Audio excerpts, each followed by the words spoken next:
ایک دفعہ درود پڑھ دیجیے محمد و آل محمد پر. محمد وآل محمد وعجل.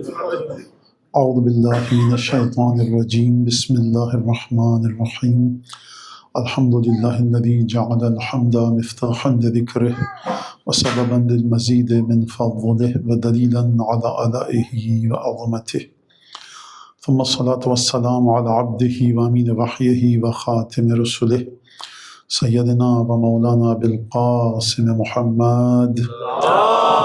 اللهم صل على محمد وآل وعلى محمد. أهل بيته الطيبين الطاهرين الذين أذهب الله عنهم الرجس وطهرهم تطهيرا. اللهم صل على محمد وآل محمد. اللعن الدائم على أعدائهم أجمعين. أما بعد فقد قال الله الحكيم في كتابه المجيد. أعوذ بالله من الشيطان الرجيم. بسم الله الرحمن الرحيم. إذا جاءك المنافقون قالوا نشهد إنك لرسول الله والله يعلم إنك لرسول والله يشهد إن المنافقين لكاذبون. سورہ منافقون کی پہلی دو آیتیں آپ کے سامنے تلاوت کی کہ جس میں پروردگار عالم رسول خدا کے سامنے جب منافقین آئیں اور اقرار رسالت کریں تو اس واقعے کو پروردگار عالم نے دو جملوں میں بیان کیا ہے، لیکن پوری تاریخ مکہ اور مدینے کی، پوری تاریخ رسول کے سامنے آ کر ایمان قبول کرنے والوں کی پوری تاریخ کو خدا نے یہاں پر سمجھا دیا. ترجمہ یہ ہے اس آیت کا، اذا جاءک المنافقون، حبیب جب بھی تمہارے سامنے منافق آتے ہیں، ایک کی بات نہیں ہو رہی، ایک ہے تو المنافق یا منافقون عربی میں کہا جاتا ہے، دو ہیں تو کہا جاتا ہے منافقین، دو منافق. یہ کئی منافق ہیں، ان کی تعداد بہت کثرت کے ساتھ ہے. ایک بات تو یہ سمجھ میں آئی. دوسری بات، ان منافقین نے میرے ہاتھ پر اسلام قبول نہیں کیا ہے، آپ کے ہاتھ پر بھی اسلام قبول نہیں کیا ہے. یہ منافق وہ نہیں ہے جو مدینے سے دور دراز کسی ریموٹ ایریا میں رہتا تھا اور کمیونیکیشن گیپ کی وجہ سے بیچارہ منافق ہو گیا. یہ وہ ہے جو رسول خدا کے ہاتھ پہ اسلام قبول کر رہا ہے. تو سب سے پہلی چیز یہ سمجھ میں آئی کہ رسول خدا کے ہاتھ پہ جو اسلام قبول کرے بہت جلدی تعریف نہ کیا کیجئے، پہلے اس آیت کو پڑھ لیجئے. لہٰذا یہاں سے جو ایک تعریف ہمارے سامنے آتی ہے کہ ہر وہ شخص جس نے رسول کو، بات باریک ہے لیکن آسان ہے، پیچیدہ کمپلیکس نہیں ہے، توجہ چاہیے. لہٰذا یہ جو معیار دیا جاتا ہے کہ جس نے ایمان کی حالت میں رسول کو دیکھا اور رسول کے سامنے رسول کے زمانے میں اسلام لایا اور اسلام اور ایمان پر مرا، وہ بہترین متقی انسان ہے. یہ آیت اس نظریے کو، اس تھیوری کو غلط ثابت کر رہی ہے. یہ جو نظریہ ہے، یہ جو ایک تھیوری ہے، یہ جو ایک اسکول آف تھاٹ ہے، یہ اس آیت سے 180 ڈگری نہیں 360 ڈگری ٹکرا رہا ہے. آپ دو دفعہ گھوم جائیے تو ٹکرا رہا ہے. کس طرح سے؟ خدا کہہ رہا ہے کہ جب منافق آئیں، آپ رسول خدا کی بارگاہ میں ہوتے، جب یہ منافق آتے تو آپ کو پتہ چلتا ہے کہ یہ منافق ہے. مولانا ہم کو تو پتہ نہیں چلتا، کیونکہ نفاق، ہپوکریسی، ہپوکریٹ ہونا یہ قلبی معاملہ ہے، انر سول کے اندر چھپا ہوا ہے.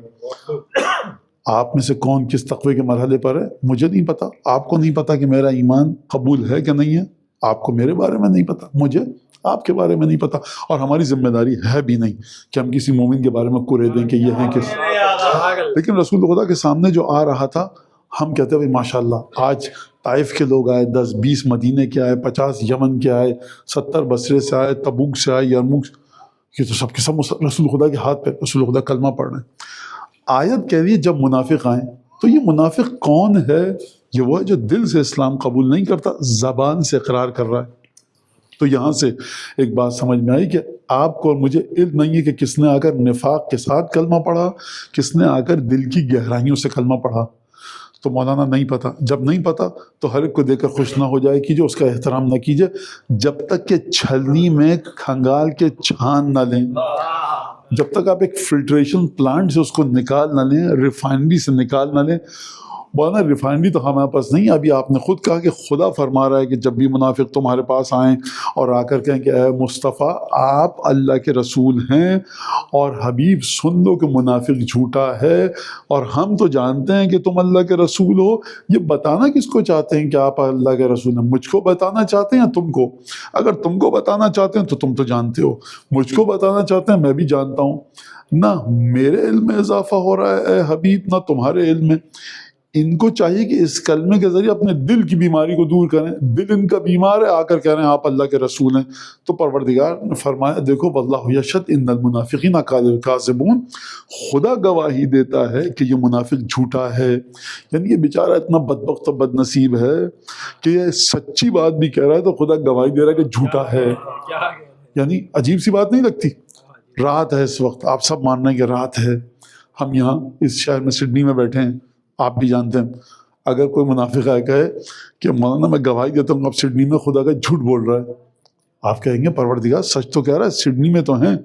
خدا کہے گا ہمارا کام جملوں سے نہیں ہے، ہمارا کام دل میں موجود عقیدے سے ہے اور اسٹرانگ بلیف سے ہے جو اس کے دل میں ہے، ہمیں وہ چاہیے. لہٰذا پہلی بات یہاں پر یہ ہو گئی خدا واللہ اذا جاءک المنافقون قالوا، جب منافق آ کر کہے کہ آپ اللہ کے رسول ہیں، اور خدا تو جانتا ہے کہ آپ اللہ کے رسول ہیں، خدا گواہی دیتا ہے کہ یہ جھوٹے ہیں. لہذا یہاں سے ایک بات سمجھ میں آ گئی، اور آیت کی مختصر تشریح میں نے آپ کے سامنے پیش کی، اپنے الفاظ اس میں شامل کی ہیں، بے عین ہی بالکل ورڈ بائی ورڈ میں نے ٹرانسلیٹ نہیں کیا ہے، اپنے الفاظ بھی شامل کیے تاکہ سمجھنے میں آسانی. اب ایک سوال یہاں پر آتا ہے کہ یہ جو 40 کے ایام نزدیک آ رہے ہیں اور سید الشہداء کی سوگواری اور عزاداری کا مہینہ ہے، اس کا تعلق کیا ہے اس آیت سے؟ اس کا تعلق، یہ پہلا سوال، حضور صرف اس سورہ منافقین کی ابتدائی اور جو انیشل آیتیں ہیں اس میں منافقوں کا ذکر ہوتا تو ہم کہتے ہیں بھائی کیا کون اس بحث میں پڑے، لمبی چوڑی 2 آیتیں ہیں، اب ہوں گے کوئی. بار بار خدا نے جب بھی کوئی وائٹل کریٹیکل اور فیٹل پوائنٹ آیا اسلامک ہسٹری میں، خدا نے جہاں مومنین کی تعریف کی وہیں پر منافقوں کا بھی ذکر کیا. اس کا مطلب ہے کہ رسول خدا کی زندگی مدینے کے 10 سال مسلسل آگے بڑھ رہی ہے. پہلا سال مدینے میں گزرا، بدر ہوئی، احد ہوئی، خندق، خیبر، یہ تمام حنین، یہ سلسلہ آگے چل رہا ہے. خدا فرمانا چاہ رہا ہے کہ ہمارے نبی کی زندگی جس طرح سے مہینے سالوں میں بدل رہے ہیں اور سال ڈیکیڈز اور دہائیوں میں بدل رہے ہیں، ہمارے نبی کی زندگی کو صرف مت دیکھو، ایک اور سلسلہ فکر بھی ہے جو منافقوں کا ہے. ہمارا نبی تمہیں تقوی کی طرف دعوت دے رہا ہے، یہ منافق اپنے دل میں نفاق کو رکھ کر نبی کے ساتھ موجود ہیں. یہ جو نبی کے ساتھ موجود ہے یہ کس وجہ سے موجود ہے؟ یہ ایک موقع کا انتظار کر رہا ہے. وہ موقع ہے کہاں پر؟ وہ کون سا موقع ہے؟ مختلف جگہوں پر وہ کیا کہتے ہیں بچے آج کل، وہ جو ٹائم اسٹیمپ جب آتا ہے وہ یوٹیوب پہ کہتے ہیں مولانا 2 منٹ بعد جا کے دیکھیے گا، 3 منٹ بعد، یہی کہتے ہیں نا وہ، یا کس پوائنٹ پر جا کر دیکھیے گا، اتنے منٹ اتنے سیکنڈ کے بعد. تو ایک تو منافقین نے اپنے آپ کو بتایا کہ ہم منافق ہیں. کہاں پر؟ پہلے مہینے، دوسرے مہینے، پہلے سال، دوسرے سال. اور یہ ایک اور موقع کا انتظار کر رہا ہے. کس موقع کا انتظار کر رہا ہے یہ منافق؟ یہ منافق میں کیسے بتاؤں؟ آپ کیسے بتائیں گے؟ قرآن بتائے گا. دیکھو قرآن بتا رہا ہے کہ یہ منافق کس موقع کا انتظار کر رہا ہے. یہ منافق انتظار کر رہا ہے، خدا نے قرآن میں فرمایا وما محمد الا رسول، ہمارا یہ جو نبی ہے نا حبیب، یہ سوائے رسول کے کچھ نہیں ہے. قد خلت من قبلہ الرسل، اس سے پہلے بھی رسول آ کر چلے گئے، کچھ موت کے ذریعے گئے، کچھ کو شہادت نصیب ہوئی.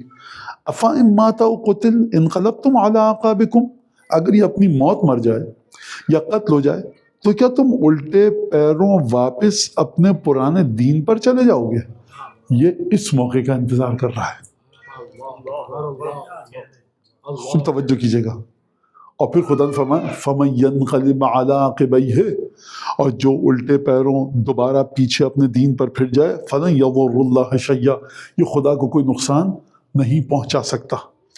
آپ مسلسل چیزوں کو دیکھیے، رسول خدا مال غنیمت تقسیم کرنا ہے، ایک شخص آیا بدو رسول خدا کی آبا کو پکڑ کے کھینچ رہا ہے، گردن چھیلی رسول خدا کی، اسکریچ ڈالا اس نے 3 دفعہ، یا محمد اعدل، محمد عدل کرو عدل کرو۔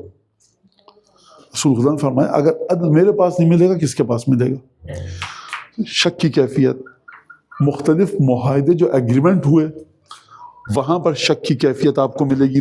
رسول خدا کے رسالت پر شک ہوا، کیا گیا، اور بہت بڑی بڑی شخصیات نے جب اعتراض کیا رسول خدا پر تو ایک بہت بڑی شخصیت نے کہا اسکت، چپ ہو جاؤ، انی اشہد انہ رسول اللہ، میں گواہی دے رہا ہوں کہ یہ رسول ہے۔ تو یہ جملہ بقول محققین نے فرمایا، یہاں پر جملہ یہ نہیں کہا اس بڑی شخصیت نے، معمر اور ایلڈرلی ایج شخصیت نے، کہ یہ رسول ہے، کہا کہ میں گواہی دے رہا ہوں کہ یہ اللہ کا رسول ہے۔ یعنی جو سامنے والا اعتراض کر رہا ہے اس اعتراض کو دور کرنے کے لیے اس شخصیت کو کہنا پڑا کہ میں تو گواہی دے رہا ہوں نا کہ یہ رسول ہے۔ اس کا مطلب ہے کہ اعتراض رسول کی رسالت پر ہوا تھا، شک کا اظہار کیا گیا تھا۔ اتنے سالوں کے بعد بھی رسول کی رسالت پر شک کا اظہار کیا جا رہا ہے۔ تو یہ میں اس بات کو اتنا زیادہ کیوں پیش کر رہا ہوں آپ کے سامنے؟ سوال میرا یہ ہے کہ پہلا مرحلہ کہ جہاں پر گفتگو ہوئی منافقین کے بارے میں، یہ خدا کو پڑی کیا ہے، خدا کو کس بات کا کنسرن ہے خدا کہ منافقین کا ذکر کرے؟ خدا یہ سمجھانا چاہتا ہے کہ دیکھو ہمارے حبیب کی جب آنکھ بند ہوئی 10 ہجری 28 صفر کو، تو سوال بڑا لاجیکل اور معقول اور پروڈنٹ کوسچن یہ ہے کہ جب ہمارا نبی دنیا سے چلا گیا تو کیا ہمارے نبی کو جب موت آئی تو یہ سب کے سب منافق مر گئے اسی دن؟ اگر زندہ تھے تو رسول کے زمانے میں جب اتنا دیدہ دلیری کے ساتھ یہ سازشیں کرتے تھے، تو جب رسول چلا جائے گا تو یہ کہاں پر ہے منافقین؟ یہ سوال آپ کے سامنے میں نے رکھا۔ اس سوال کا جواب اس سوال سے بھی زیادہ خطرناک ہے۔ جب تک رسول موجود تھے چھلنی، فلٹر، رسول کی سیرت موجود ہے۔ جس کو رسول دور کریں، اسلام کو دور کریں، سمجھ لیں کہ منافق ہے۔ آیات اتر رہی ہیں نشانیوں کے ساتھ، جو بھاگ گئے ان کا ایمان یہ ہے، اور مختلف واقعات قرآن میں ابھی آپ کے سامنے 2-3-4 واقعات میں پیش کروں گا، اور آپ جانتے ہیں ان تمام واقعات۔ جب تک رسول خدا موجود ہیں تو آپ کے پاس چھلنی موجود ہے، فلٹر آپ کے پاس کرنے کے لیے لوگوں کو موجود ہے۔ قرآن کی آیتیں اتر رہی ہیں، آپ نے آیت پڑھی کہ اچھا بھائی یہ تو کل واقعہ ہوا تھا، اس کا مطلب ہے کہ یہ صاحب منافق ہیں، نام نہیں دیا خدا نے، اچھا یہ ہوا تھا، یہ منافق ہیں، یہ تھا، اچھا اس نے رسول اس کے گھر کے اندر زیتون کے روغن کے ساتھ گیہوں کی روٹی اور بکرے کی ران ہے لیکن رسول خدا بھوکے سو رہے ہیں، یہ بدبخت ملعون منافق ہے۔ اچھا کون ہے وہ جو فقر کے اندر قربانی دیتے ہیں؟ اچھا ایک گھر ہے جو اپنے حصے کی روٹیاں دے رہا ہے، خود ان کی آنکھوں کے گرد حلقے پڑ چکے ہیں، تو یہ پکے مومن ہیں۔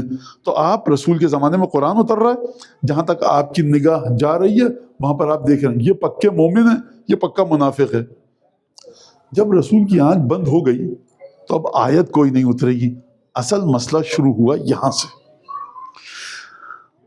تو اب آپ کی سمجھ میں آئے گا دعا ندبہ کا وہ جملہ کہ یا علی لولا انت لم یعرف المؤمنون بعدی، اے علی اگر تم نہ ہوتے میرے بعد تو صاحب ایمان کو کوئی پہچان ہی نہیں سکتا تھا۔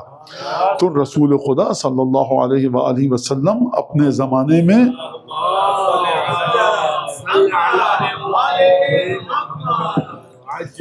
زمانے میں حدیثوں کو بیان کر کے گئے کہ علی مع الحق والحق مع علی یدور حیث ما دار، علی حق کے ساتھ ہے، حق علی کے ساتھ ہے، جہاں حق جاتا ہے، جہاں علی جاتے ہیں حق علی کے پیچھے جاتا ہے۔ یہ جو در سیدہ کو کھول دیا صحن میں، آیت اثیر نازل ہوئی ہے، سورہ دہر نازل ہو رہی ہے، جناب امیر کے بارے میں فرمایا علی مع القرآن والقرآن مع علی، ترجمہ آپ سب جانتے ہیں، علی قرآن کے ساتھ، قرآن علی کے ساتھ ہے۔ عمار دیکھو اگر کسی وادی سے تمام کائنات کے لوگ گزر رہے ہوں اور اکیلا علی ایک وادی سے گزر رہا ہو، ایک ویلی سے گزر رہا ہو، تو اس جگہ پر جانا جہاں علی اکیلا جا رہا ہے، لوگوں کے پیچھے مت جانا۔ یہاں پر فرمانا ہے ختمی مرتبت کہ علی تمہیں دنیا کے نقصان سے بھی بچائے گا، آخرت کے نقصان سے بھی بچائے گا۔ اچھا ایک کامن سینس ہے، اندھیرا ہے، رات کی تاریکی ہے، ریچھ ہے، بھیڑیا ہے، سانپ ہیں، شیر ہیں، مختلف خونخوار قسم کے درندے جانور موجود ہیں، تو میں 10-20 لاکھ لوگ جہاں جا رہے ہیں ان کے پیچھے جاؤں نا؟ اگر حملہ ہو تو بچا تو سکیں. مجھے پیاس لگ جائے، بیمار ہو جاؤں تو لوگ مجھے کندھے پہ اپنے سوار کر سکیں. میرا اونٹ یا گھوڑا مر جائے، زخمی ہو جائے تو کوئی کہ میرے گھوڑے پہ آ جائیے. تو میں اگر ایسی وادی میں جاؤں جہاں ایک علی اکیلا جا رہا ہے، مجھ پر مصیبت آئی تو مجھے کیسے بچائیں گے؟ اور یہ خود بھی تو میرے جیسے انسان ہیں، خود ان پر جانور نے حملہ کر دیا تو مجھے کیسے بچائیں گے؟ رسول خدا فرما رہے ہیں دیکھو اگر علی کے ساتھ ہو تو سمجھ دینا نہ دنیا میں کوئی مشکل آئے گی تمہیں، نہ آخرت میں کوئی مشکل آئے گی. اور کس طرح سے، یعنی میری مدد، پروردگار عالم کی مدد علی بن ابی طالب کے ذریعے. تو یہ سب جملے ارشاد فرما کے گئے ختمی مرتبہ.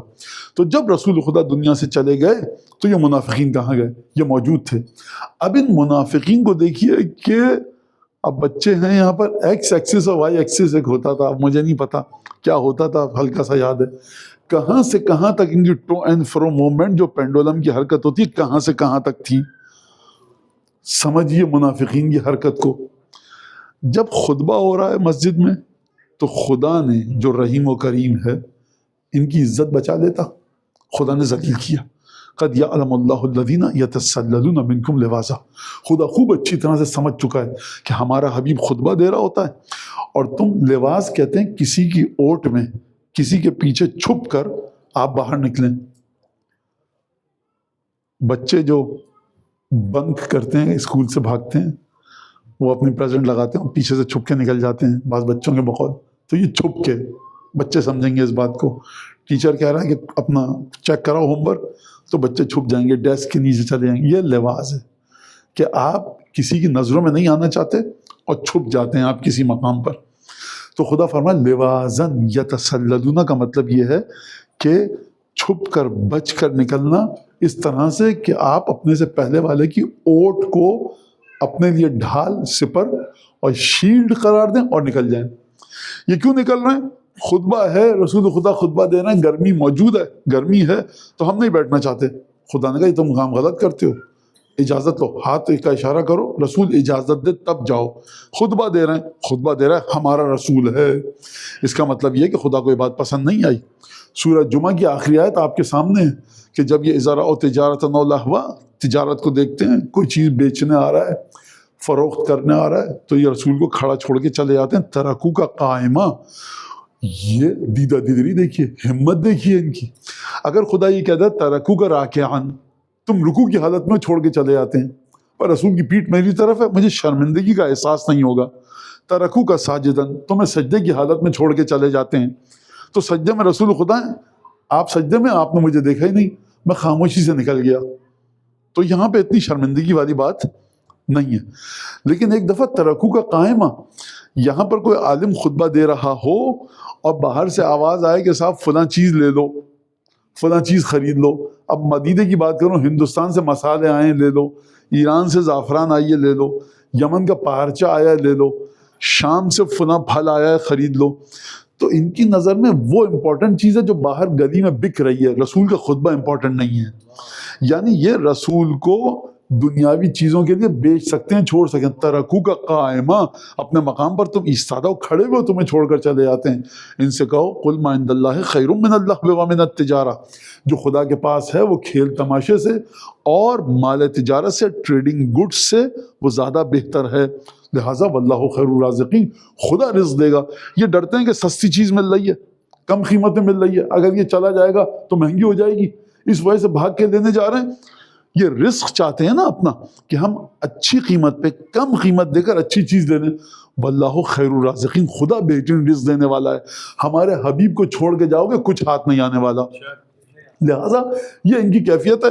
اور یہ جملہ میں آپ کے سامنے کہہ دوں کہ جب ان کی حالت یہ ہے کہ گرمی سردی کی وجہ سے رسول کے سامنے بیٹھ نہیں پا رہے خطبے میں، بغیر اجازت کے جا رہے ہیں، تو جب بدر اور احد میں تلواریں چلیں گی تو تب یہ کہاں پر ٹکیں گے؟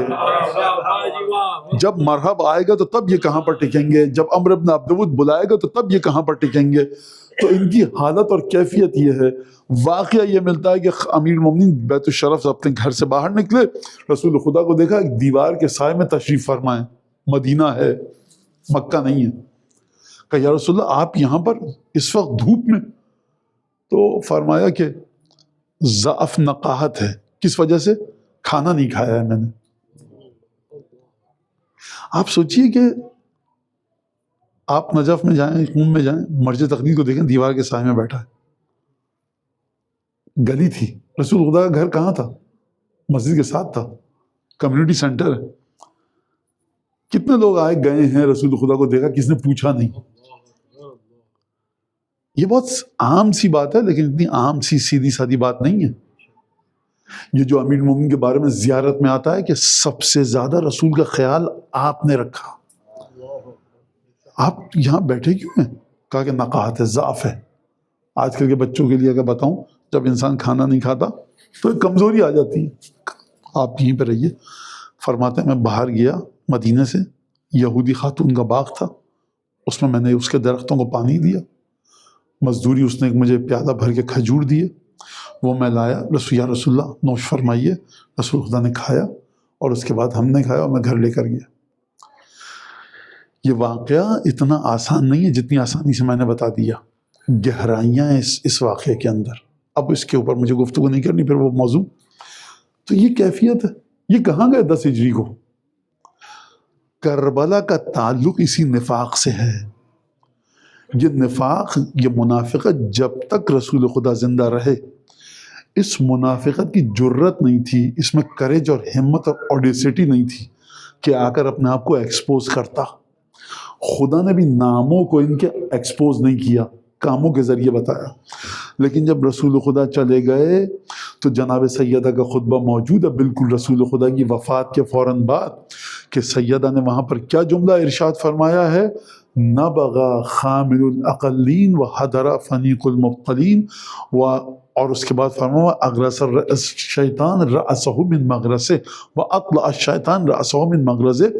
فرمایا جب میرے بابا چلے گئے، یہ 28 سفر کے بعد کی بات کر رہی ہیں، جب میرے بابا چلے گئے تو وہ شخص کہ جو گھٹیا لوگوں میں بھی گمنام تھا.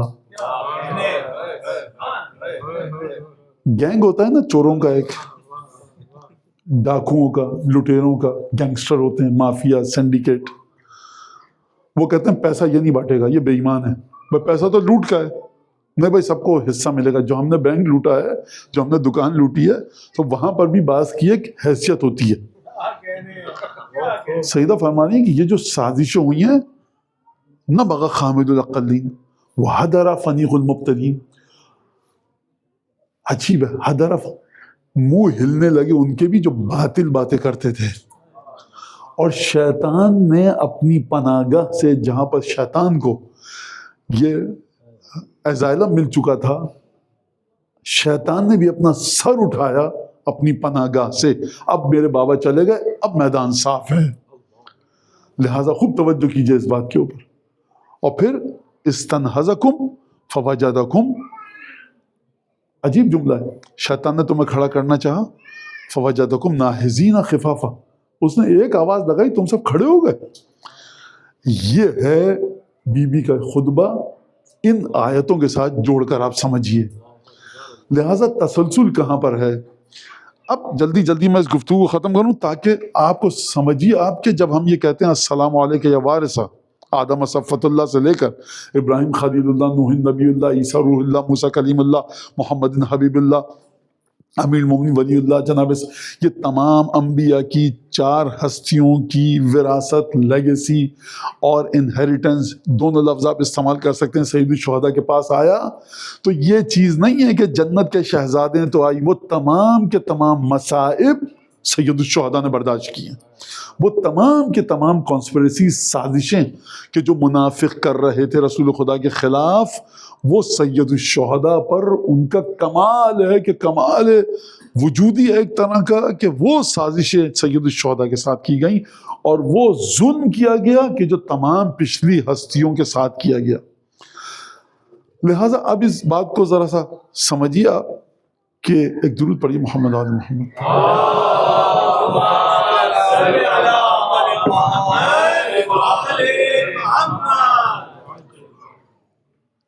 اب وہ واقعات جو جناب امیر کے ساتھ ہوئے، وہ واقعات جو جناب سیدہ کے ساتھ ہوئے، دیکھا ختمی مرتبہ. میں جلدی سے یہ واقعہ بتاؤں. بیت الشرف میں داخل ہوئے، دیکھا سیدہ موجود ہیں, آنکھوں سے آنسو آ رہے ہیں. آپ کیا سمجھتے ہیں کہ جناب سیدہ میرے اور آپ کے گھر کی خاتون کی طرح تھے کہ ذرا سا کسی نے جملہ کہہ دیا آنکھوں سے ٹپ ٹپ آنسو بہنے لگے؟ یہ مقام صبر ابراہیم پر ہیں. یہ واقعہ معمولی نہیں ہوا ہے.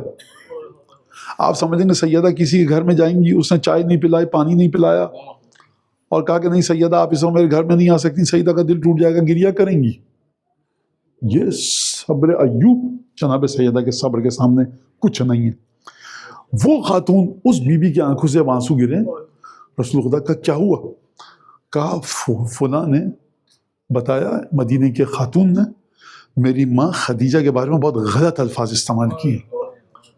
یہ آپ جناب خدیجہ بہت مالدار دولت مند خاتون تھی, جو جناب خدیجہ نے اپنے زیورات جوڑری مکے میں ایک لڑکی کو دیے تھے جہیز کے وقت, وہ جب رسول خدا کے پاس آئے کہ آپ یہ زیورات رکھیے اور ہمارے قیدیوں کو چھوڑیے, رسول خدا کی آنکھوں سے آنسو جاری ہو گئے. کہ کیا ہوا؟ کہ یہ زیورات خدیجہ کے تھے, مجھے خدیجہ یاد آ گئی ہیں. کہ کیا کریں؟ کہا کہ یہ زیورات آئے ہیں اور یہ قیدیوں کو چھوڑنے کا کہا ہے مکہ کفار نے.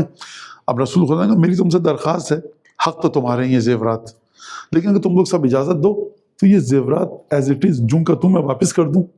یہ زیورات ٹوٹ جائیں گے اور وہ خدیجہ کی نشانی ہے, قیدی بھی چھوڑ دیں, زیورات بھی واپس کر دیں. کہا یا رسول اللہ بالکل کیجئے یہ کام.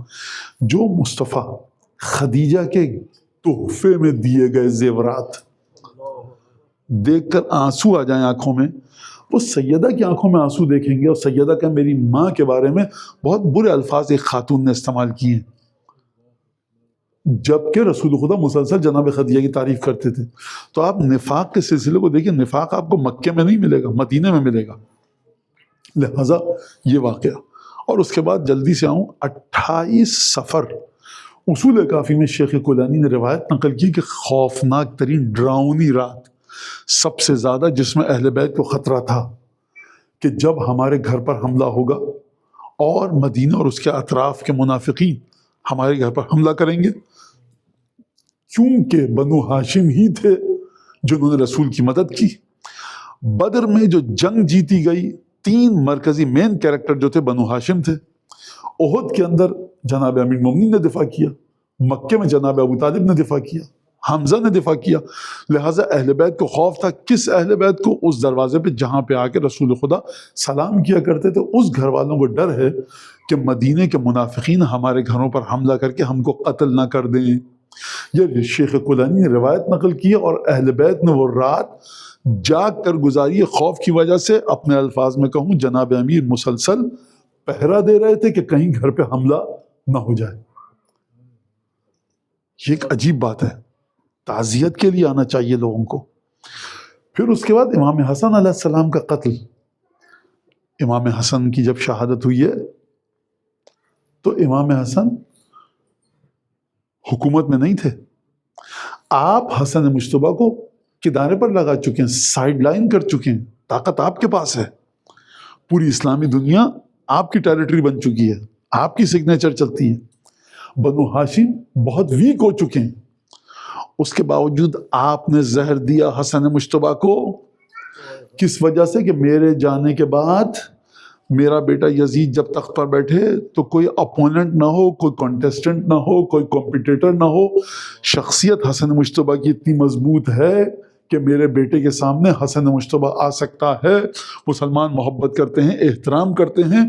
تو یہ جو تسلسل نفاق ہے, اسی نفاق نے حسن مجتبیٰ کی جان دی. اور پھر اس کے بعد جلدی سے آئے ہم سید الشہداء کے سلسلے میں. امیر المومنین کے واقعات کو میں بیان نہیں کروں گا. اب آپ یہ دیکھیے, ایک چھوٹا سا واقعہ میں آپ کے سامنے پیش کروں گا.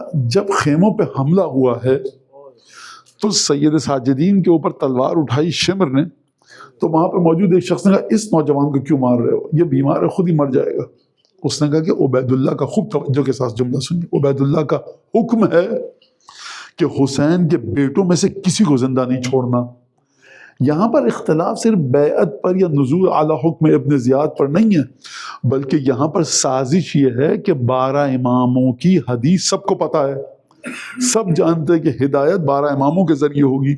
فرعون کو جب یہ پتہ چلا تھا کہ ایک بچہ آئے گا جو میری حکومت کو ختم کر دے گا, یہ روایت واضح تھی کہ میرے بعد میرے 12 جانشین ہوں گے, سب کے سب قریش سے ہوں گے, سب کے سب میری نسل سے ہوں گے. تو ڈھونڈو حسین کی اولاد سے کون بیٹا ہے, ہم کو نہیں پتا کہ کون امام بنے گا. جو لڑکا ملتا ہے حسین کی اولاد سے اس کو قتل کرو تاکہ امامت حسین پر آ کر ختم ہو جائے, ہمیں کوئی خطرہ نہ ہو. تو نفاق کی پوری توجہ تھی ایمان کے کرائٹیریا پر, نفاق کی پوری توجہ تھی کہ ایمان کے جو بنیادیں ہیں وہ کیا ہیں. لہٰذا اب آپ کربلا کے واقعے کو اس نفاق اور ایمان کی جنگ کے کنٹینیویشن اور تسلسل میں دیکھیے. کربلا ایک حادثاتی واقعہ نہیں ہے. کربلا یہ نہیں کہ حسین ابن علی آ کر پھنس گئے تھے, اسٹک ہو گئے تھے کربلا میں اور اس کے بعد یہ کام کیا. سید الشہداء جب مکے سے چلے ہیں تو کیا جملہ ارشاد فرمایا, ان علی مسعن خیر علی, انا لاقی ہے, میرے کٹ کر گر کر مرنے کی جگہ کو چنا جا چکا ہے اور میں اس جگہ پہنچوں گا.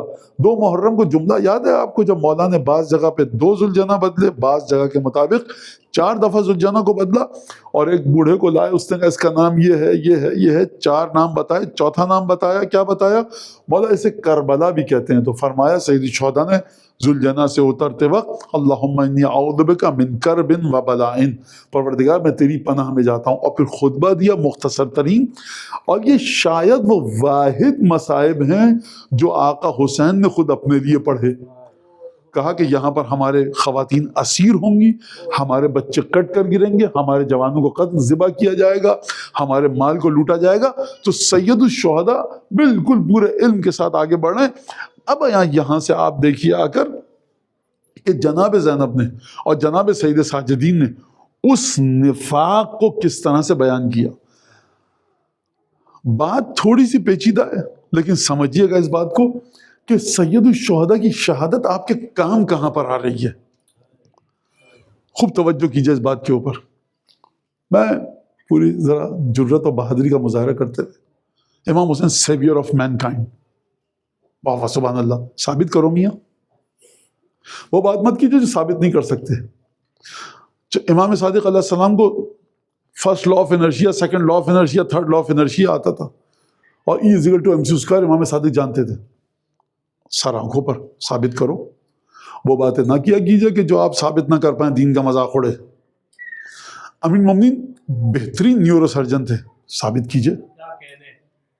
مولانا وہ تو سب پتا تھا نا امام کو.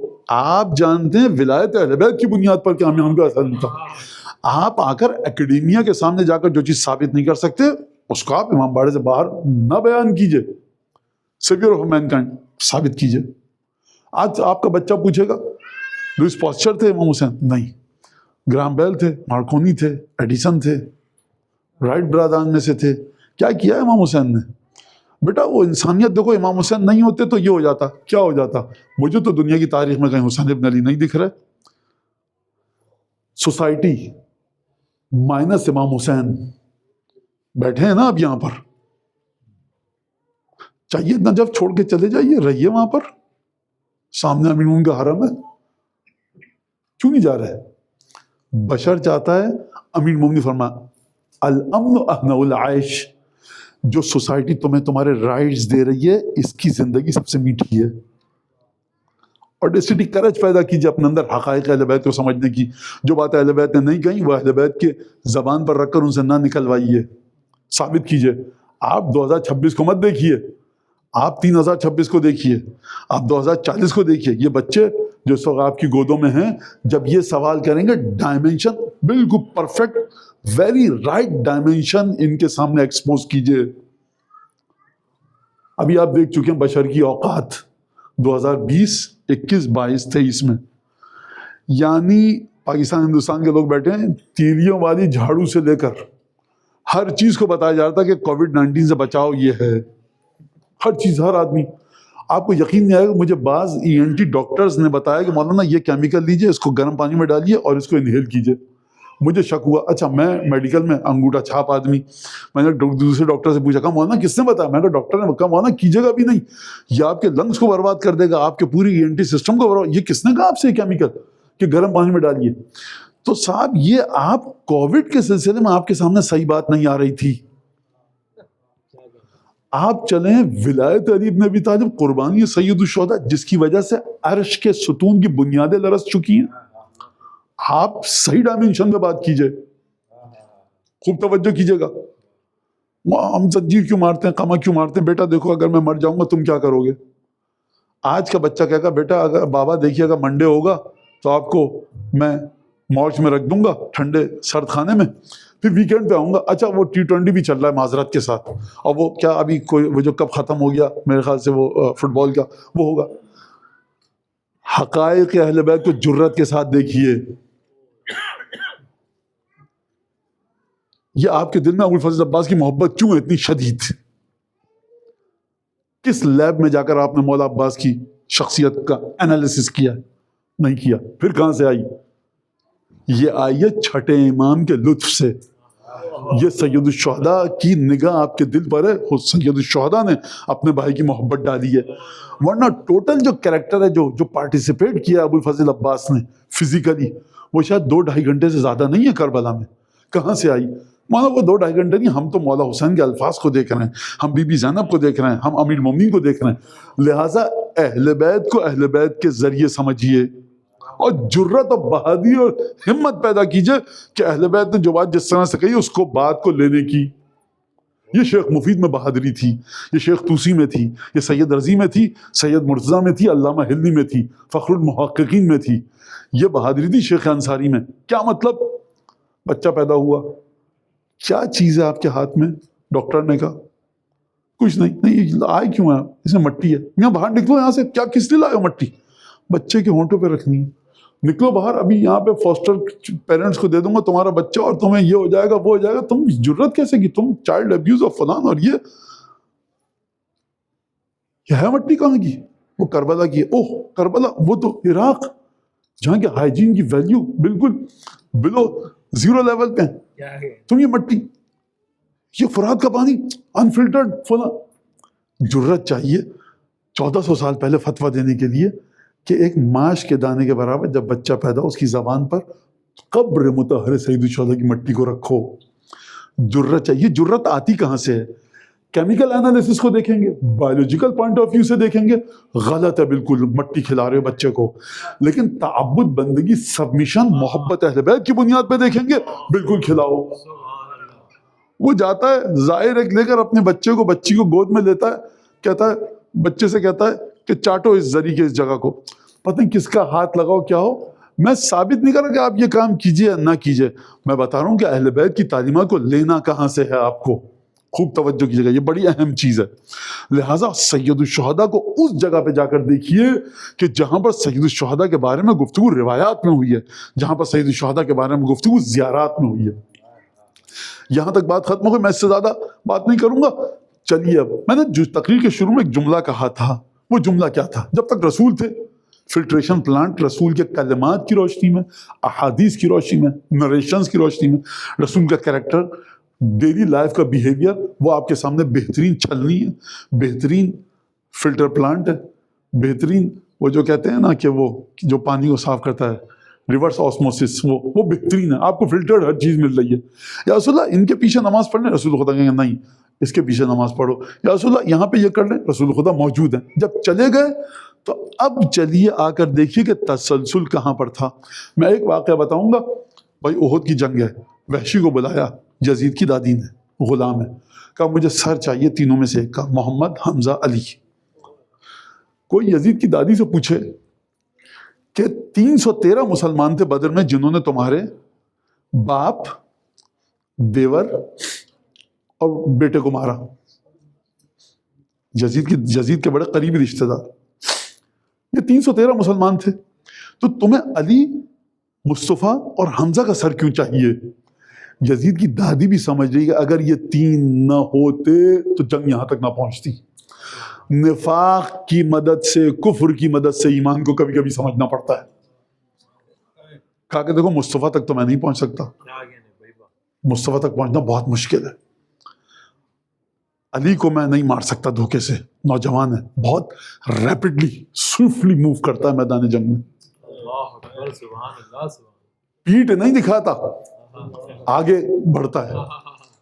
علی کو کون مار سکتا ہے؟ اور مارنے والا نے مارا جناب امیر کو تو دھوکے سے مارا پیچھے سے آ کر. کہا کہ حمزہ جو ہیں وہ 54-55 سال کے ہیں, ذرا ضعیفی کا عالم ہے تو مار سکتا ہوں. مار دیا, قتل کر دیا. تو یہ جو تھا یہ حمزہ محمد اور علی کا سر چاہیے یزید کی دادی کو. اس کا مطلب کیا ہے؟ اس کا مطلب یہ ہے کہ وہ جو آپ قصیدوں میں پڑھتے ہیں, عرب شاعر نے کہا کہ اگر ابو طالب اور ابو طالب کا بیٹا نہ ہوتا تو دین اپنے پیروں پر کھڑا نہیں ہو سکتا تھا. ذاک الذی بمکہ یحامہ, ابو طالب جو تھا اس نے مکے میں مدد کی رسول کی, اور بیٹے نے آ کر اسلام کے کھڑے ہونے میں مدد کی مدینے میں. لہٰذا یزید کی دادی بھی جانتی ہے کہ کس سے مدد لینی ہے اور کس کو قتل کروانا ہے اور کس طرح سے. جب یہ سلسلہ آگے بڑھا تو اب آپ دیکھیے آ کر کہ جب یہ قافلہ یہی پہلی سفر کو جب شام میں دمشق میں داخل ہوا تو وہاں پر کیا کہا؟ یزید کے اشعار ملتے ہیں. یزید کے اشعار کو آپ جوڑیے جناب زینب کے خطبے سے. اچھا یہ میں آپ کو لے کے کہاں جانا چاہ رہا ہوں؟ ہے کہاں لے کے جانا چاہ رہا ہوں؟ سید الشہداء کا جو احسان ہے آپ کے اوپر, اور خدا کا جو احسان ہے حسین ابن علی کے ذریعے آپ کے اوپر. کیا مطلب اس دوسرے جملے کا؟ جلدی سے اس جملے کو سنیے جو میں کہہ رہا ہوں. جنگ خندق میں خدا نے یہ آیت نازل کی جب مولا نے خندق ٹرینچ سے آئے تو عمر ابن عبدود کو قتل کیا اور اس کا جنگ نہیں ہوئی.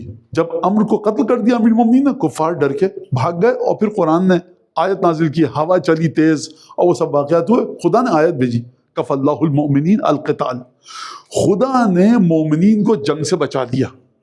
یہ جنگ سے کیسے بچایا خدا نے؟ خدا آسمان سے اتر کے آیا تھا زمین سے نکل کے, علی نے عمر کو مارا, یعنی بچایا جنگ سے خدا نے علی ابن ابی طالب کے وجود کے ذریعے. تو احسان ہے خدا کا مسلمانوں پر. خدا کہہ رہا بھائی دیکھو ہم نے جنگ کے بکھیڑے اور جھمیلے سے تم کو بچا لیا. خواہ مخواہ جنگ کرتے تم تو مصیبت آتی, کیسے بچایا؟ علی کے ذریعے. احسان کیا خدا نے مسلمانوں پر علی ابن ابی طالب کے ذریعے. تو لہٰذا علی ابن ابی طالب کا مسلمانوں پر احسان یہ ہے کہ تم پر اے مسلمانوں اگر خدا احسان کرے گا تو علی کے ذریعے. جو امیجیٹ اور جو بہت سامنے کا احسان ہے وہ علی کا ہے, علی پر خدا کا احسان ہے, اور خدا علی پر خدا کا احسان اور علی کا مسلمانوں پر احسان. یہاں پر یہ بات ہوئی. اب آگے چلیے ذرا اس بات کے اوپر, حسین ابن علی کے ذریعے کیا احسان کیا خدا نے؟ خدا نے احسان یہ کیا, ابھی زیارت اربعین کے جملے آپ کے سامنے پڑھوں گا. خدا نے احسان یہ کیا سید الشہداء کے ذریعے کہ وہ فلٹر اور وہ چھلنی اور وہ جو لٹمس ٹیسٹ تھا ایمان کا, جب تک رسول تھے موجود تھا. اب رسول چلے گئے تو کیسے چیک کیا جائے؟ حسین کی شہادت کے ذریعے, حسین پر گریے کے ذریعے, حسین کی عزاداری کے ذریعے, حسین کی معرفت کے ذریعے. یہ کیوں حسین حسین حسین بار بار کیوں حسین؟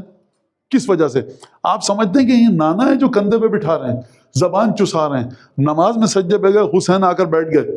بھائی رسول خدا کا دایاں ہاتھ بایاں ہاتھ ذکر کو روکتے, کہتے بیٹا دیکھو 200-300-250 صحابہ تکلیف میں ہیں, سجدہ طویل ہو چکا ہے, تم نیچے اترو بیٹا.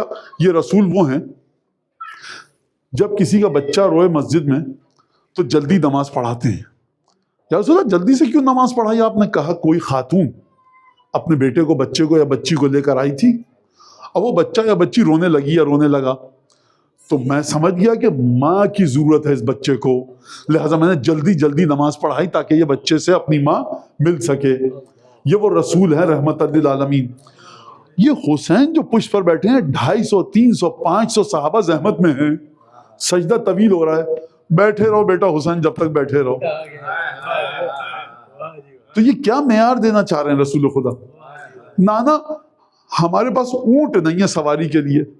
بچوں کے پاس پرانے زمانے میں کھلونے تو نہیں ہوتے تھے, وہ انہی چیزیں, گھوڑے پر سوار ہو گئے, درخت پہ چڑھ گئے, جھولا ہے, سوئنگ ہے, ناکا ہے, اونٹنی ہے, اس پہ بیٹھ رہے ہیں, گھوم رہے ہیں. نانا ہمارے پاس ناکا نہیں ہے, عید کا دن ہے. اب رسول خدا کسی بھی صحابی سے کہیں بھائی تمہارے گھر میں اونٹنیاں ہیں, ایک ہم کو دے دو, وہ لے آئے گا, بٹھا دیں. نواسے نے کہا کہ کھیل تماشے کی درخواست کی, کھیل ہی تو ہے یہ, ہمیں اونٹ چاہیے. نہیں ہے اونٹ, آخری پیغمبر حسین کے لیے ناکا بن گئے.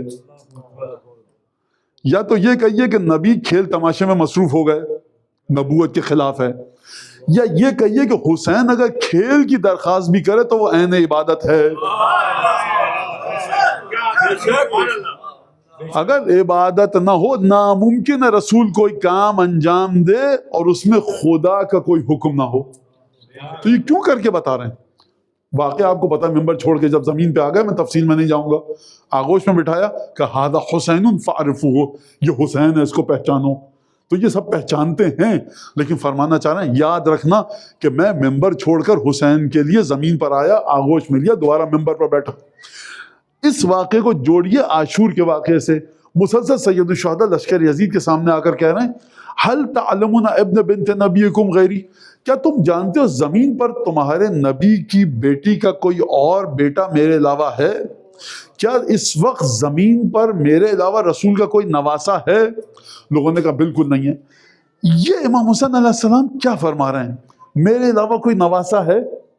نواسا بچوں کے لیے کہہ رہا ہوں، گرینڈ سن، میٹرنل گرینڈ سن کہیے آپ.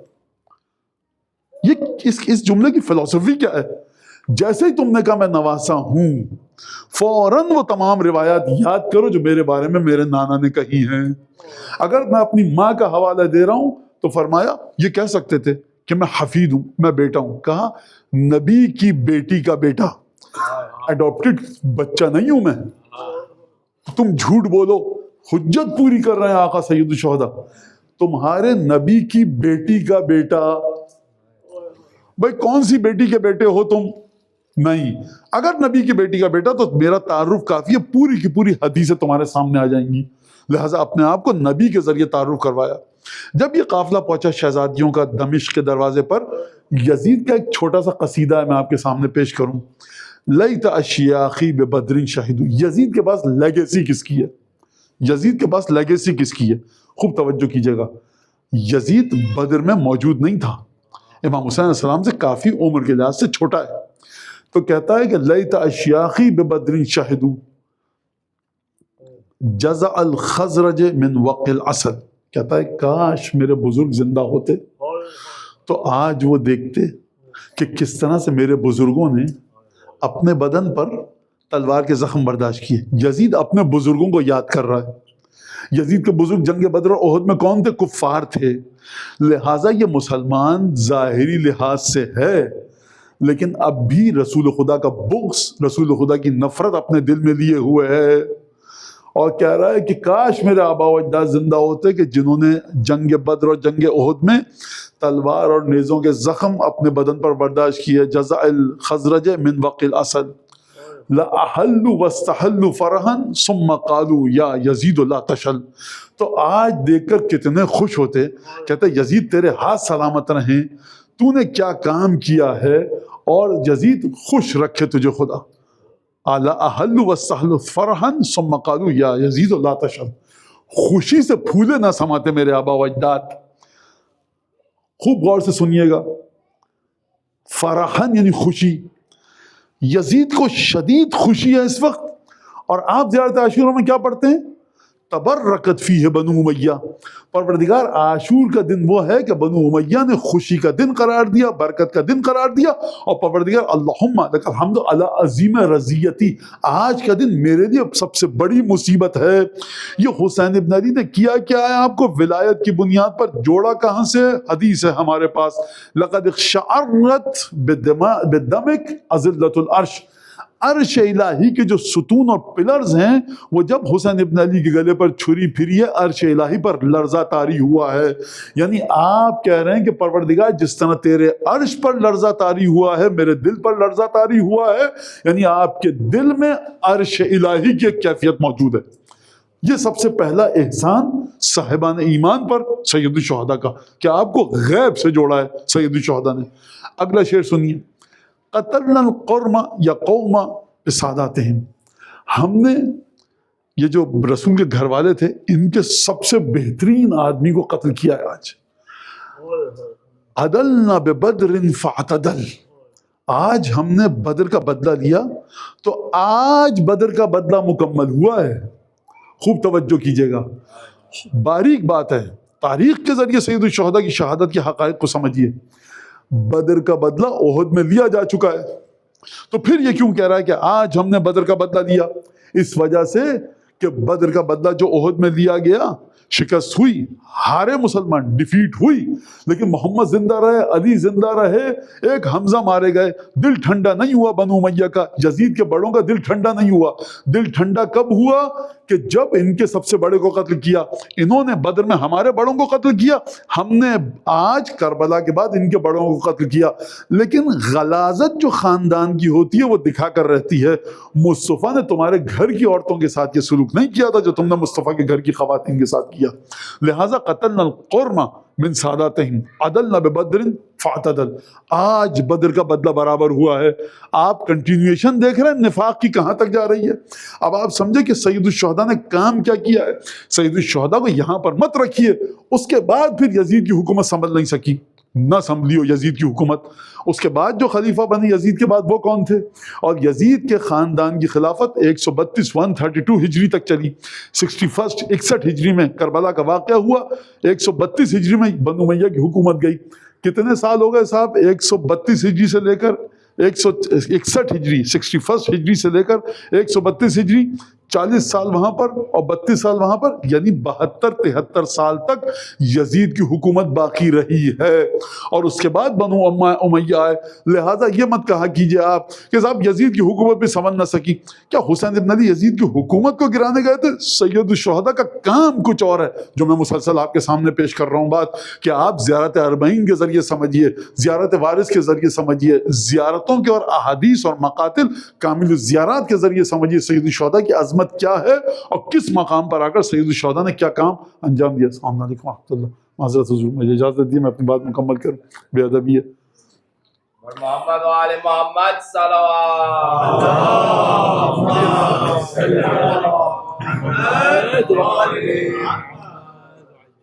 اگلا شعر سنیے آپ۔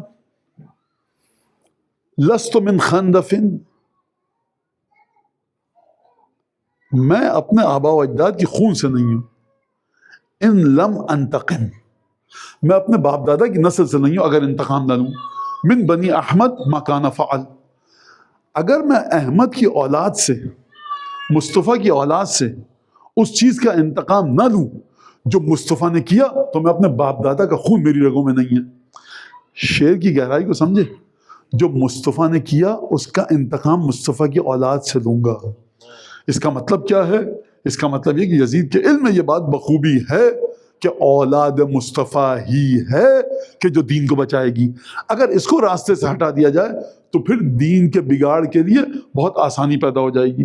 اور یہ اس کے بعد لست من خندف الا منتقم من بنی احمد ما کان فعل لعبت بنو ہاشم، آخری مشہور شعر، لعبت بنو ہاشم بالملک فلا خبر جاء ولا وحی نزل۔ بنو ہاشم نے حکومت حاصل کرنے کے لیے ڈھونگ رچایا تھا، نہ کوئی آسمان سے فرشتہ آیا تھا، نہ کوئی خبر آئی تھی، نہ کوئی قرآن نازل ہوا تھا۔ لہٰذا یہ ایک سلسلہ تھا جو میں نے شروع میں آپ کے سامنے پیش کیا۔ سید الشہداء نے کام کیا کیا؟ سید الشہداء نے رسول کے جانے کے بعد وہ کام کیا کہ اگر رسول ہوتے تو اس کام کو انجام دیتے، اپنے طیب و طاہر خون کے ذریعے نفاق اور ایمان کے درمیان حد فاصل کھینچی۔ اگر نہ ہوتا وجود مبارک سید الشہداء اور نہ ہوتی شہادت سید الشہداء تو پھر آپ کرتے کیا اور کس انداز سے؟ اب یہ ایک تاریخی تحلیل ہے، مجھے اس طرف نہیں جانا، جلدی سے آئیے اس جملے کے اوپر، زیارت اربعین کا جملہ، لیستنقذ عبادک من الجہالہ وحیرت الضلالہ، السلام علیک ارکان المسلمین و معقل المومنین۔ دو جملے میں نے آپ کے سامنے پڑھے۔ ایک تو سلام کیا جا رہا ہے سید الشہداء پر، کس انداز سے گفتگو کی جا رہی ہے؟ تیرے بندوں کو حسین نے بچایا، تیرے بندوں کو حسین نے بچایا۔ کس سے؟ من الجہالہ و حیرت الضلالہ۔ ایک ہے جہالت یعنی اگنورنس، و حیرت الضلالہ یعنی ڈسٹریکٹ ہو گئے ہیں۔ جب ڈس اورینٹڈ ہو جائے انسان، اورینٹیشن اس کا ختم ہو جائے تو اس کو کہا جاتا ہے حیرت الضلالہ۔ جہالہ یعنی اگنورنس، یعنی ان اویئرنیس۔ میں یہاں بیٹھا ہوں اس وقت، مجھے پتہ ہی نہیں کہ میں اس شہر کے کس مقام میں ہوں، مجھے نہیں پتا۔ یہ کیا ہے؟ یہ جہالت ہے۔ میں چپ کے خاموشی سے بیٹھا رہوں گا، کوئی بندہ مومن ملے گا، میں کہوں بھائی مجھے یہاں تک چھوڑ دیجئے، مجھے پتا ہے کہ میں نہیں جانتا، مرحلہ جہل پر ہوں، ان اویئر ہوں کہ میں کہاں ہوں۔ یہ ان اویئر ہونا، اویئرنیس ہونا اس بات کی کہ میں ان اویئر ہوں، یہ بہت بڑا علم ہے۔ چپ، میں باہر نہیں نکلوں گا، نکلیے گھومیے کہیں نہ کہیں اپنے گھر تک پہنچ جاؤں گا رہائش نہیں. جہالت، انویئر. ایک ہے حیرت الضلالہ. ارے میرا یہاں جہاں رکا ہوں یہیں ہے، آگے 15-20 منٹ کی ڈرائیو پر تو ہے، پیدل چلتے ہیں. اب 2 دن سے مولانا غائب میں نظر ہی نہیں آ رہے، گلیوں میں بھٹک رہے ہیں. یہ ہے حیرت الضلالہ. حیرت یعنی اسٹریس، یعنی انگزائٹی، یعنی پریشانی. یعنی آپ بوکھلا گئے کہ میں جاؤں تو کہاں جاؤں. مولانا چپ کے بیٹھے رہتے، نہ بوکھلاتے نہ پریشان. آپ ہم کو کرتے نہ خود پریشان ہوتے. جہاں آپ کو بھی پریشان نہیں کرتا، اپنے کو بھی اذیت میں نہ ڈالتا. وہ مرحلہ تھا جہالت کا. نہیں پتا ہے کہ نہیں پتا، چپ کا بیٹھا ہوں یہاں پر، کوئی آئے گا لے جائے گا. لیکن ایک دفعہ حیرت الضلالہ، ڈسٹریکٹ ہو چکا ہوں میں، جو اورینٹیشن تھا میرے پاس وہ ختم ہو چکا ہے. تو حسین ابن علی نے دونوں مرحلوں پر مسلمانوں کی ہدایت کی، دونوں مرحلوں پر بشریت کا، امت رسول خدا کا ہاتھ تھاما. کیسے؟ میں نے کہا عرض کیا، کام تھا خدا کا. خدا یہ فاطمہ کی اولاد ہی ہمیشہ قربانی دے، یہ کوئی اور نہیں بچا. آواز آئے شاید، کام اتنا اہم ہے کہ طیب و طاہر خون بہے گا تو ہدایت آگے بڑھے گی. یہ مشیت الہی سے تعلق ہے، یہ خدا کا ڈیسیشن ہے عالم غیب میں. لہٰذا دونوں مرحلے پر حسین ابن علی نے آ کر ہدایت کی. ان لوگوں کو بھی بتایا کہ دین ہے کہاں پر جن کو پتا ہی نہیں تھا. یہ ہے وہ مرحلہ کہ جہاں پر غیر مسلم حسین ابن علی کے ذریعے حق تک پہنچتا ہے. دوسرا مرحلہ کیا ہے؟ وہ مرحلہ کہ جس کی سمجھ میں نہیں آ رہا، نماز تو پڑھوں کون سی، حج پہ تو جاؤں کون سا، قرآن کی تفسیر تو پڑھوں کون سی، تسلسل ہدایت ہے کہاں پر. یہ تسلسل ہدایت، گائیڈنس کی کنٹینویشن کو سید الشہداء نے بتایا. یہ کہاں پر ہے؟ حیرت الضلالہ. نماز کے مختلف طریقے ہیں، قرآن کی تلاوت کے مختلف طریقے ہیں، عبادتوں کے مختلف طریقے ہیں، عقائد کے مختلف طریقے ہیں، قیامت میں کیا ہوگا مختلف حدیثیں ہیں. کہاں سے سیکھوں؟ پریشان ہوں، اسٹریس میں ہوں، انگزائٹی میں ہوں، وہاں سے سیکھو جہاں حسین کا نام ہے. لہٰذا اور اس کے بعد اگلا جملہ سنیے، السلام علیک یا ارکان المسلمین و معقل المؤمنین. مولا حسین سلام ہو آپ پر، آپ مسلمانوں کے اسلام کی بنیاد ہیں اور صاحبان ایمان کو آپ نے باندھ کے رکھا ہوا ہے. صاحبان ایمان کو کہاں باندھ کے رکھا ہے؟ ایمان کے ساتھ. یعنی جب بھی دل میں شکوک و شبہات آئیں، جبر ہے کہ اختیار ہے، انسان مجبور ہے کہ مختار ہے، یہ کیوں خلق کیا، کیوں بھیجا دنیا میں، جنت جہنم سمجھ میں نہیں آ رہی، اعتقادات کے، عقائد کے، اصول دین کے، خدا عادل ہے تو یہ دنیا میں کیا ہو رہا ہے، ہزاروں جھکڑ، ٹورنیڈو، سونامی آئیں، آپ صبح سے شام تک پریشان ہیں. ایک دفعہ آپ دیکھتے ہیں سید الشہداء کی طرف، کہتا ہے اگر یہ شخص حسین ابن علی جو کوئی ہے، یہ دعائے عرفہ اس کی ہے، اور حسین ابن علی کے ذریعے آپ جاتے ہیں علی بن ابی طالب تک. یہ جو نہج البلاغہ جس کی ہے، اتنی گہری باتیں کر رہا ہے، اور اتنا دولت مند انسان تھا، لیکن جب مرا تو کچھ پیسے نہیں بچے، زندگی بڑی. یہ اگر کہہ رہا ہے خدا ہے تو پھر خدا ہے. یہ ہے. یعنی آج کل کہتے ہیں بچے ہمارے ایتھیسٹ ہو رہے ہیں، یہ بچوں کو خدا مت سکھائیے، بچوں کو حسین اور علی سکھائیے، ان سے گزر کر خدا تک پہنچیں گے. اور یہ جو ویسٹرن اورینٹڈ کنٹریز ہیں نا، ان میں آپ حضرات کو یہاں کا نہیں پتا، لیکن دوسری جگہ کی بات کر رہا ہوں، آپ کو اپنی قبر کی زیادہ فکر ہے محبت اہل بیت سے. محبت اہل بیت بنیادی کنسرن ہونا چاہیے، قبر خود بخود درست ہو جائے گی. غور کیجئے اس بات کے اوپر، جو چیز، جو بوجھ اہل بیت نے آپ پر ڈالا نہیں ہے، کیوں اٹھا رہے ہیں؟ آپ پر ڈالا ہماری معرفت رکھو، ہم سے مدد مانگو، جو ہم نے کام کہیں وہ کرو، ہم خود بخود تمہاری قبر کو درست کریں گے. اس کا مطلب یہ نہیں ہے کہ آپ کہیے مولانا نے کہہ دیا بھائی نماز روزہ کچھ نہیں، محبت تو ہے. نہیں، یعنی معرفت جس طرح سے جو اہل بیت نے بتائی اس معرفت کو. لہٰذا سید الشہداء نے کیا کیا؟ 40 کی زیارت میں مسلمانوں کو بنیاد دی. کیا مطلب مسلمانوں کو بنیاد دی؟ میں ایک جملہ کہوں اور آگے بڑھوں کہ دربار سے پولیٹیکل جو فوکل پرسن تھے، جہاں پر پولیٹیکل اسٹرینتھ تھی، جہاں پر سوشل اسٹرینتھ تھی، جہاں پر اکنامیکل اسٹرینتھ تھی، بادشاہ کے پاس اکنامی ہوتی تھی، پولیٹکس کی طاقت اس کے پاس ہوتی تھی، لشکر، تلوار، نیزے اس کے پاس ہوتے تھے، دولت اس کے پاس ہوتی تھی. سید الشہداء نے اپنی قربانی سے دین میں تبدیلی کا اختیار چھین لیا. یہ ایک کام کیا.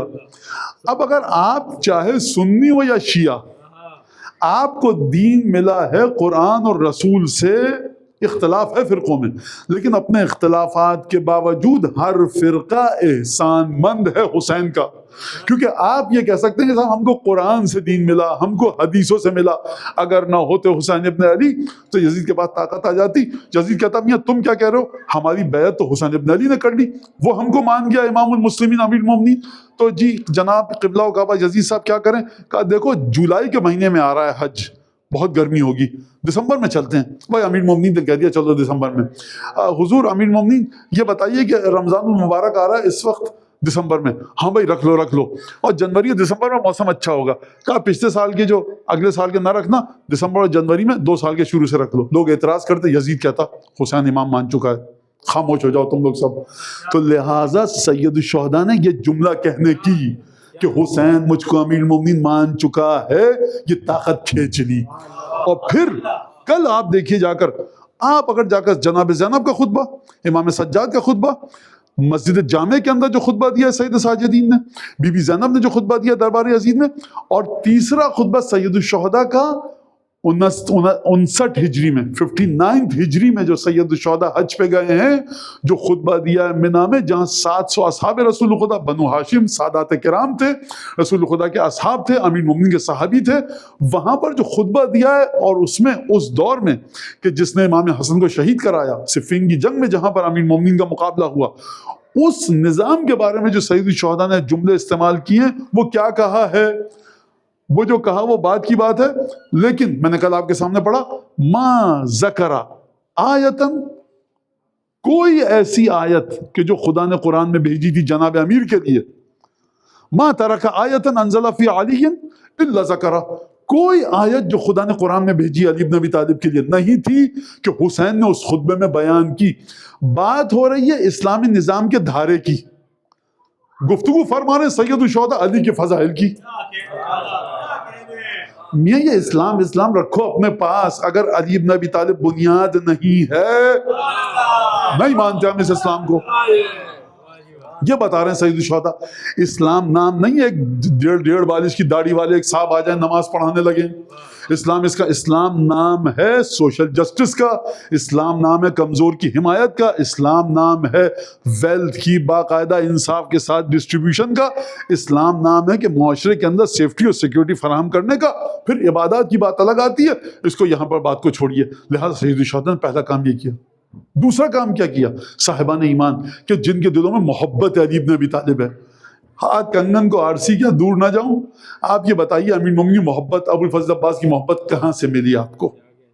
اگر یہ فرش اعزاز سمیٹ لیجئے، محبت بھی رخصت ہو جائے گی۔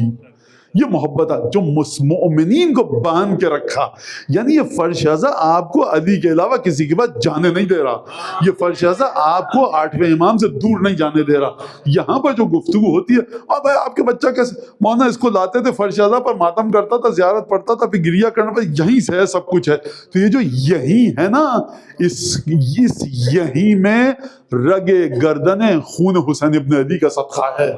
لہٰذا یہ فرمایا۔ اور آپ جا کر دیکھیے خطبہ جناب زینب کا، کیا پڑھا جناب زینب نے؟ فضائل پڑھیں آل علی اور اولاد علی کے۔ آپ امام سجاد کے خطبے کو دیکھیے، بھائی بتائیے اے امام سجاد کچھ آپ کے بابا نے کیوں جان دی، کس وجہ سے؟ وہ سیویئر آف مین کائنڈ، انسانیت کو بچایا، بڑا ظلم ہو رہا تھا اکنامیکل ریفارم سے۔ حق اور انصاف کی بات کیجئے، ڈاکومنٹڈ ثبوت کی بات کیجئے۔ ہم ایک بڑی پڑھے لکھے ملک میں، پڑھے لکھے شہر میں، پڑھے لکھے لوگوں کے ساتھ ہیں، جو اگر کریج ہے ایکسٹریکٹ کرنے کی اس اسٹف کو تو وہ بات کیجئے، ثبوت نہیں ہے بات مت کیجئے۔ فورنزک کی طرح سے جو آتا ہے آدمی، اس طرح سے نکالیے حقائق کو، خوب توجہ کیجئے گا۔ سید ساجدین سوائے اپنے خاندان کے فضائل کے کوئی اور بات ہی نہیں کر رہے خطبے میں۔ یہ کربلا کیوں تھی؟ بشریت پریشان ہے، کربلا کیوں تھی؟ سید سجاد سے پوچھیے خطبے کے ذریعے کربلا کیوں تھی، اور کس انداز سے قتل سید الشہداء کے بارے میں گفتگو کی۔ لہٰذا اذا جاءک المنافقون قالوا نشهد انک لرسول اللہ منافق جب آتے ہیں کہتے ہیں تم اللہ کے رسول ہو، واللہ یعلم انک لرسول ہو، خدا جانتا ہے حبیب کہ آپ ہمارے رسول ہیں، واللہ یشہد ان المنافقین لکاذبون، خدا گواہی دیتا ہے کہ منافق جھوٹ ہے۔ یہ آیت مردہ ہو جاتی اگر نہ ہوتی شہادت سید الشہداء۔ کیسے سمجھتے آپ نفاق کو، کس انداز سے درک کرتے کہ حقیقی ایمان ملے گا کہاں سے۔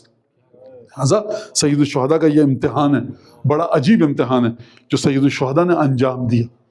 اور اس امتحان میں نے کل بھی عرض کیا، اگر ابو الفضل عباس امتحان دے رہے ہیں تو تعجب کی بات نہیں ہے، شیر ام المؤمنین کی تاثیر یہ ہے۔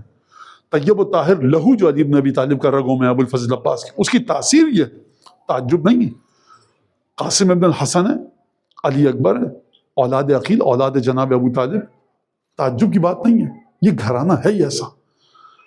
اور کل بہوؤں کی بات آئی امیر المومنین کی، یہ جلیل القدر، مخدرات عصمت و طہارت کے ساتھ ان کا تعلق ہے، خود بھی جلیل القدر ہے۔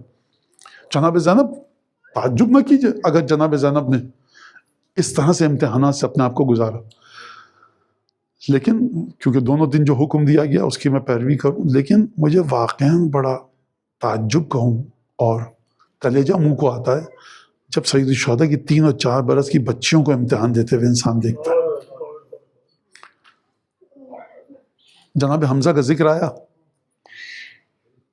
جب جناب حمزہ کا قاتل آتا تھا رسول خدا کے سامنے، وحشی نام اس کا وحشی تھا، تو رسول خدا فرماتے نح وجہک عنی، اپنے چہرے کو دور کر لے مجھ سے، نہیں دیکھا جا رہا۔ یا رسول اللہ سبب کہا، میں اس کو دیکھتا ہوں مجھے اپنا چچا یاد آتا ہے، بہت محبت تھی حمزہ سے۔ آپ دوسرا واقعہ یہ ہوا حمزہ کے ساتھ کہ جب صفیہ آ رہی تھی رسول خدا کی پھوپھی، تو بتایا گیا ختم مرتبہ یا رسول اللہ آپ کی پھوپھی حمزہ کی بہن احد کے میدان میں آ رہی ہیں بھائی کا آخری دیدار کرنے، لاشا پڑا ہے، حمزہ شہید ہو چکے ہیں، اور لاشے کی کیفیت یہ تھی کہ ادب رکاوٹ ہے، مانے ہے کہ جو لاشے کے ساتھ بے حرمتی کی گئی تھی، کس طرح سے جگر چبانے کی کوشش کی گئی تھی، اور زخموں سے چور چور تھا لاشا۔ ختمی مرتبہ نے کہا جلدی سے کسی کے پاس ردا اگر ہے، ابا ہے، حمزہ کی لاش پر ڈال دو، صفیہ کو میدان میں نہ آنے دینا۔ 2 بڑے اہم محرم ہیں صفیہ کے، ایک بھتیجا ہے حضرت مصطفیٰ، دوسرے جناب امیر، پھوپھی ہیں، خاتون ہیں، بھائی کا غم ہے۔ رسول خدا نے کلیجے سے لگایا ہوگا، آغوش میں دیا ہوگا، صفیہ نے گریہ کیا ہوگا، علی کو دیکھا ہوگا، دل کو چین آ گیا ہوگا۔ ختمی مرتبہ نے لاشا نہیں دیکھنے دیا۔ مجھے آپ یہ بتائیے کہ 11 محرم کو جب یہ 3 سالہ بچی مقتل سے گزری ہے،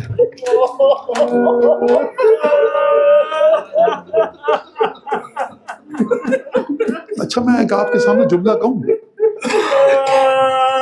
جب کوئی 3 یا 4 سال کی بچی ہو نا، باپ حادثے میں اللہ نہ کرے خدا نخواستہ دنیا سے چلا جائے، پٹی بندی ہو یا زندہ بھی ہو، اگر پٹی بندی ہے بدن پہ، اس میں خون کے دھبے ہیں، تو جیسے ہی چچا، ماموں، تایا، بڑے بھائی، گھر کے محرم دیکھتے ہیں نا، تو اس بچی کے چہرے کو پھیر دیتے ہیں، کہتے ہیں جلدی سے زخم کو چھپاؤ، بیٹی آ رہی ہے ملنے کے۔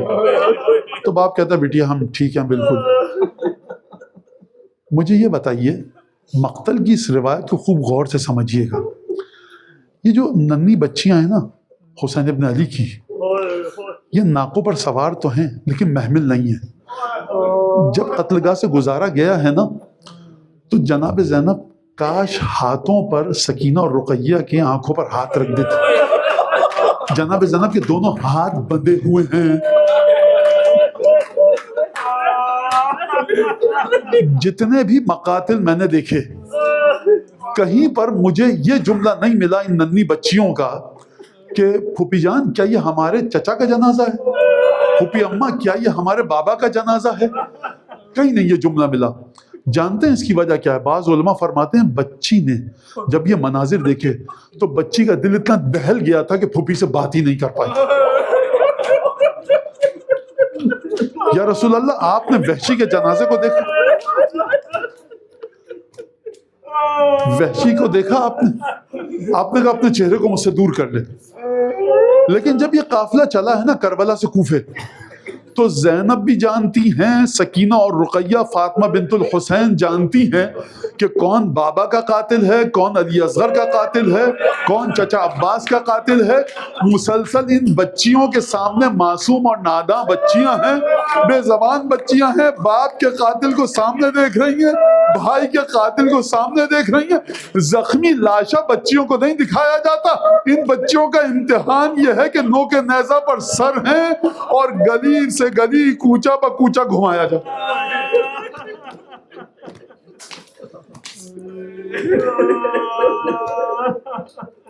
یزید کے دربار میں جب داخلہ ہوا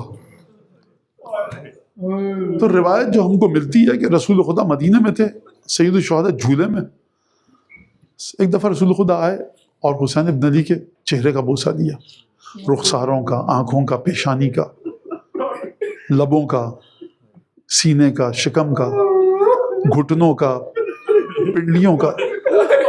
جب پیروں کا بوسہ دیا تو دیکھنے والا پریشان ہو گیا، یا رسول اللہ نواسا اتنے بوسے لے رہے؟ فرمایا اقبلو مواضع الرماح والسیوف، میں ان جگہوں کے بوسے لے رہا ہوں جو عاشور کے دن تلوار اور نیزوں کے زخم لگے۔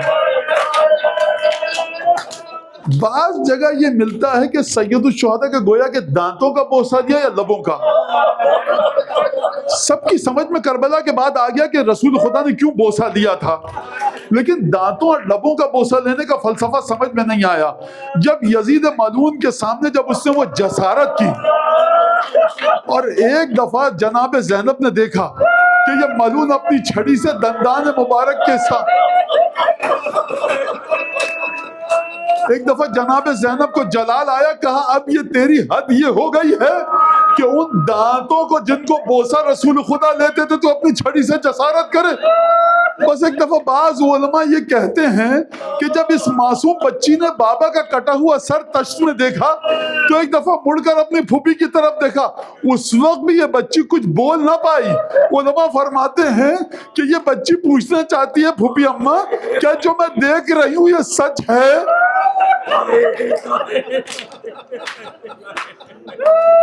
اس بچی کی شہادت کا سبب پوچھا جاتا ہے، اس بچی کی شہادت کا سبب کیا تھا؟ میں اس کے سوال کا جواب دوں۔ ایک چھوٹا سا واقعہ تھا، جب شہزادی سیدہ حسن و حسین کے ہاتھ تھام کر بقی میں جاتی تھی گریہ کرنے، تو بعض دفعہ بعض ارباب سیر نے لکھا کہ جب وہ درخت کاٹ دیا گیا تو حسن حسین آئے۔ ایک دفعہ جب دروازہ کھولا گیا گھر کا تو حسن حسین کے چہرے جھلسے ہوئے تھے۔ سیدہ صبح کو گھر کے کام کاج وظائف سے فراغت پا کر دونوں بچوں کے ہاتھ پکڑ کر بقی میں جاتی تھی اور عصر کے وقت، پورا دن نہیں رکتی تھی، عصر کے وقت آ جاتی تھی۔ کچھ گھنٹے یہ بچے دھوپ میں رہے، حسن حسین کے رخسار مبارک جھلس گئے۔ آپ مجھے یہ بتائیے 3 برس کی بچی اگر کربلا سے کوفے اور کوفے سے شام جائے بغیر اماری کے، بغیر محمل کے، رستے میں پانی بھی بڑی مشکل سے ملے، تو مجھے بتائیے اب آپ اس بچی کی شہادت کا سبب کیسے پوچھیں گے اور کیسے سمجھیں گے؟ ایک دفعہ وہ وقت بھی آیا کہ یہ بچی گریہ کرتے کرتے آپ یہ جملہ مقاتل میں لکھا ہے، کتابوں میں لکھا۔ اب جب اس بچی کو اٹھایا گیا، بے حس و حرکت بچی، یعنی مجھے نہیں سمجھ میں آتا کہ میں جناب زینب کو سلام کروں، مجھے نہیں سمجھ میں آتا جناب رباب کی خدمت میں پرسہ پیش کروں، مجھے نہیں سمجھ میں آتا سید سجاد کو دلاسا دوں کہ کس دل سے اپنی معصوم بہن کے جنازے کو اٹھا کر دفن کیا۔ ایک دفعہ سید سجاد نے اس معصومہ کے زخمی بدن کے ساتھ معصومہ کو دفن کر دیا۔ تاریخ میں 2 مقامات پر ہوا کہ ایک معصوم نے معصومہ کے جنازے کو دفن کیا۔ ایک معصوم رات کی تاریکی میں علی ہیں، معصومہ ہیں سیدہ، اور ایک معصوم قید خانے کی تاریکی میں سید ساجدین ہے، معصومہ ہے حسین کی 3 سالہ بیٹی۔ لیکن میں کہوں گا سید سجاد فرق یہ ہے کہ یہ جو آپ جس معصوموں کو ہے سید ساجدین دفن کر رہے ہیں، اس معصومہ نے کتنی جھڑکیاں گھڑکیاں کھائیں، کتنے تماچے لگے، کس طرح سے کانوں سے گوہر چھینے گئے، کس طرح سے تکلیفوں کو برداشت کیا، کس طرح سے باپ کے قاتل سامنے آ رہا ہے، کس طرح سے باپ کا سر نو کے نیزہ پر آ رہا ہے، کس طرح سے سینے پہ سونے والی اپنے باپ کے اس جنازے کو دیکھ کے آئی ہے جو تیروں پر معلق تھا۔ کبھی علی اکبر کے جنازے کو دیکھا، بس ایک دفعہ اس ننھی بچی کو قید خانے میں دفن کیا گیا، اب ایک دفعہ حاکم کی طرف سے حکم دیا گیا، جاؤ ہم نے تم کو آزاد کیا۔ عزیزو، جب کوئی اپنے گھر جاتا ہے تو اس کو بڑی خوشی ہوتی ہے کہ اب رہائی ملی، لیکن رباب کے دل کو کیا کہیں؟ ایک دفعہ جناب رباب کا دل تڑپ رہا ہے کہ جلد کربلا میں جاؤں، حسین کی قبر کی زیارت کروں، لیکن رباب قید خانے کو کیسے چھوڑے؟ حسین کی ایک ننھی امانت موجود ہے، قید خانے کو چھوڑ نہیں سکتی، کربلا کی زیارت کو ترک کر نہیں سکتی۔ رباب کرے تو کیا کرے؟ قافلہ پہنچا، بیویوں نے اپنے آپ کو ناکوں سے گرایا۔ زبان حال زینب یہ ہے کہ بھیا تمہارے بچوں کی حفاظت کی، تازیانے ان کی پشت پر لگنے نہ دیے، اپنی پشت پر تازیانوں کو برداشت کیا، لیکن میں کہوں گا سید الشہداء بہن شرمندہ ہے، آپ کی ایک 3 سالہ امانت قید خانے میں چھوڑ کر آ گئی، اس امانت کو لے کر نہ